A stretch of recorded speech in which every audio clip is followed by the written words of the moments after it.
എല്ലാവർക്കും നമസ്കാരം. കൊല്ലവർഷം 1200 ആണ്ട് ചിങ്ങമാസം 1-ാം തീയതി മുതൽ കർക്കിടകം 31-ാം തീയതി വരെയുള്ള മേടം മുതൽ മീനം വരെയുള്ള 12 കുറുകൾ ജനിച്ചവരുടെ ഫലങ്ങളെക്കുറിച്ചാണ് ഇന്ന് നമ്മൾ നോക്കാൻ പോകുന്നത്. രാശിഫലങ്ങൾ പൊതുഫലങ്ങളാണ്. ജാതകരീതിയിൽ നടക്കുന്ന ദശാപഹാര ഫലങ്ങൾക്കനുസരിച്ച് ഇതിൽ മാറ്റങ്ങൾ ഉണ്ടാകുമെന്നുള്ള കാര്യത്തെ ഒരിക്കൽ കൂടി ഓർമ്മിപ്പിച്ചുകൊള്ളുന്നു. ഒരു വീഡിയോയിലേക്ക് കടക്കാം.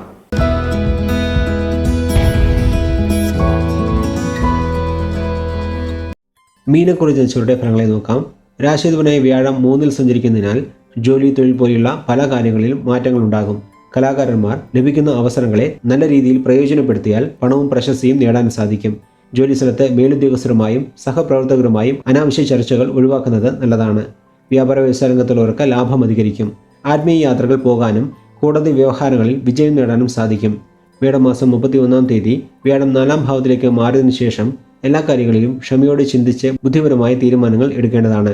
സ്വന്തമായി തൊഴിൽ ചെയ്യുന്നവർക്ക് തൊഴിൽപരമായ വെല്ലുവിളികളെ തരണം ചെയ്യാൻ സാധിക്കും.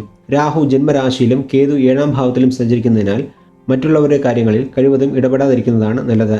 വിവാഹം കഴിഞ്ഞവർക്ക് ജീവിത പങ്കാളിയുമായി ഇടയ്ക്കിടെ അനാവശ്യമായ വാക്തർക്കങ്ങൾ ഉണ്ടാകും. ഇടവമാസത്തിലെ രാഹുകേതു മാറ്റത്തിന് ശേഷം ഇതുപോലെയുള്ള ദോഷഫലങ്ങളെല്ലാം മാറി അനുകൂല ഫലങ്ങൾ ലഭിക്കുന്നതാണ്.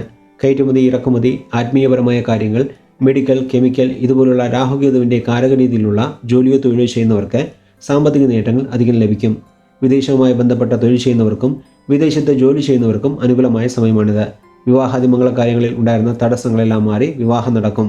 12-ൽ ശനി സഞ്ചരിക്കുന്നതിനാൽ പലവിധത്തിൽ ചിലവുകൾ അധികരിക്കുന്ന സമയമാണിത്.